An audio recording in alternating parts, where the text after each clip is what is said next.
Hi everybody! Welcome to another week of Cat125R in our lightning fast summer version of the course, where we'll be covering Units 5 and 6 this week, which talk about practicing for effective delivery and developing graphicacy.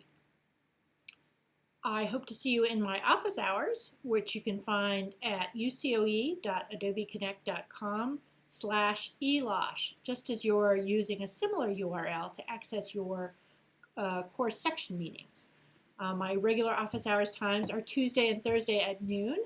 This week I'll be in person, yay! At Pepper Canyon Hall 249, as well as on the UCSD campus. Bring your writing and ideas. Happy to talk about personal statement drafts, your ideas for your expertise speech, and whatever else you want to touch base about. This particular evening, I'm actually recording this at the Dublin airport. So I'm en route back to the United States and looking forward to beginning to see as many of you as possible in my physical office on the UCSD campus. So we're entering an important unit where we'll be talking about oral delivery and also about visual communication. And I think it's helpful to think about these words from a former student writing about the expertise speech assignment, which asks you to produce an Ignite-style form of delivery. This student writes, many of the students who presented their speeches that day seemed to possess a natural gift in public speaking. I personally needed a lot of practice and memorization. By the way, this student gave a fantastic speech about a refuge for elephants where she worked. I even used it as an example during a job interview to prove not just public speaking skills, but my determination to succeed, explaining how every sentence was designed perfectly to go with every slide. Now, this is one of the things that you'll notice about the videos that we'll be watching this week from Professor Benjamin Bratton. Is he talks about how you need to actually kind of internalize the speech as much as possible, so it becomes a kind of second nature. And we'll be talking about ways to rehearse bodily so it's a certain kind of embodied cognition this week so that you can have a successful experience. The good news is everyone has managed to learn to do effective public speaking in the Ignite style format, so don't worry. Even on the compressed schedule, I'm sure we can get it done. The other thing that we'll be doing this week is starting to think about the Greek idea of telos.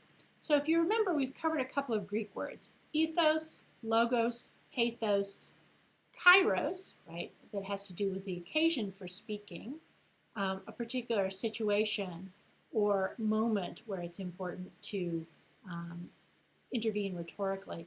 And we'll also be talking about telos, which is the end, purpose, or goal in communication rather than its means. So we've been talking a lot about the how of communication, and I want to talk a little bit about the why of communication this week. So it's important to kind of distinguish between the plan B that you often have to go to in a rhetorical situation and the kind of very conscientiously considered end, purpose, or goal. And I think that you can both communicate rhetorically with telos and in a kind of in-the-moment kairotic way.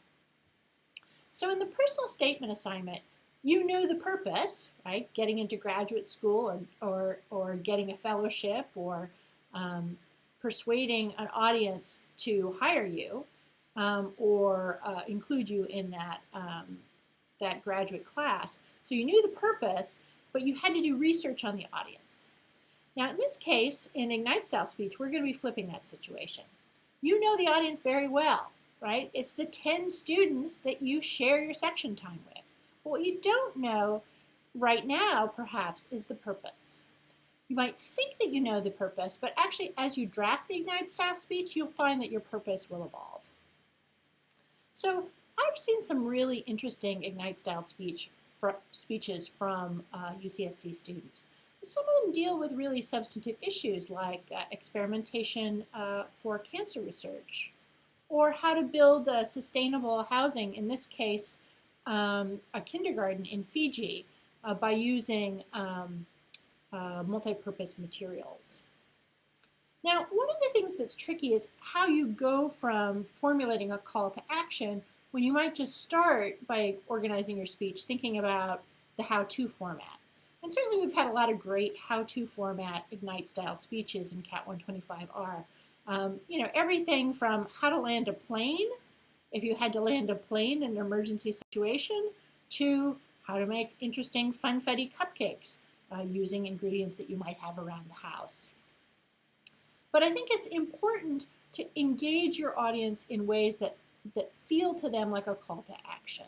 So even if you're doing a how-to, as in the case of one student who gave a how-to about lion dancing as a way to provide extra money in one's college finances, there still was a strong call to action about cultural knowledge and also about thinking beyond a particular ethnic group when it comes to an activity that is healthy, that is intergenerational, and that is the lion dancing experience in that student's opinion. In this case, we had an Ignite style speech where the call to action really was about not just standing there and watching. So in this case, the student chose a situation in which someone was brutally beaten outside a club. And this question of participating in crime awareness and crime prevention activities became the call to action for this student. Another case of a call to action is this student's work looking at an arson investigation when the person was ultimately sent to death row. And it's interesting to see that there actually have been cases where college students have gotten people off death row, often working with law school classes. So I think that there are ways that you can have some really powerful purposes in your Cat125R Ignite style speeches. We'll also be talking a bit about graphicacy and the importance of finding good images. I would be a little bit wary about using stock images. One of the things I actually liked about this student's presentation, which you notice the student is doing a good job of citing the stock photography that she's using, but she also, in her Ignite style speech about affordable street fashion, also made sure to use original images of her own. Because often those original images are going to be a lot more compelling than a stock photograph shot by someone else. And of course, you can use things like PowerPoint, as in the case of this student's PowerPoint presentation. It actually has certain kinds of graphic design capabilities. So this student was talking about how to write a hit song, so using it in an interesting way. So you can just think about different kinds of occasions where you might want to shoot some original photographs to enhance your Ignite style presentation. And as you do so, think about this theme of ethos and visual design that Angela Kim will be talking about. So you'll also hear some discussion about visual design and graphic design from Scott Clemmer, who's a UCSD professor who used to also teach at Stanford University on human-computer interaction. And he argues that having a good knowledge of graphicacy is very important for all kinds of communication. He argues it's even important for things like medical devices working effectively. And so when we're introducing graphicacy, we're going to be talking about typography, composition, color theory, and digital standards. And of course, you know that I'm kidding by using Comic Sans, and we'll talk about that a little bit this week as well. So I want to talk a little bit also about your Ignite style speech and ways that you can think about purpose-driven communication right at your introduction. So remember that your introduction should get the attention and interest of your audience. It should reveal the topic of your speech. It should establish your credibility and goodwill. And it should also preview the body of your speech so the audience knows what to expect. So for example, when you're thinking about the attention and interest of your audience, you might want to relate the topic to your audience. You might want to state the importance of your topic. You might want to arouse the curiosity of the audience. You might want to question the audience, and you might want to tell a story. These are all techniques that you could use. So for example, when we're talking about revealing the topic, you might want to think about not getting so caught up in gaining your audience's attention that you forget to clearly state the topic of your speech.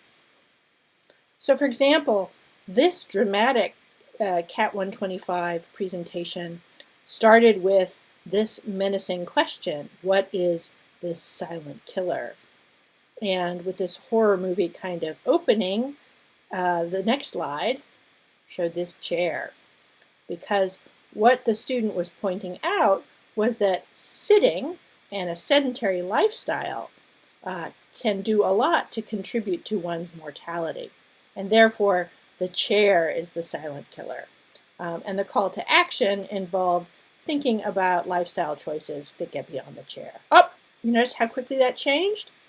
That's how much time that you have for your Ignite style speech between slides. So that can feel like a pretty fast transition. So it's important to rehearse. So you want to establish your credibility also in your introduction. For example, this student who was writing a blog about San Diego food included illustrations of her sampling various wares and going to these establishments herself. In another case, a student who was giving an Ignite style speech about creative dorm room decoration included some illustrations in which he appears in the frame as an expert maker. So there are other ways that you can further your credibility.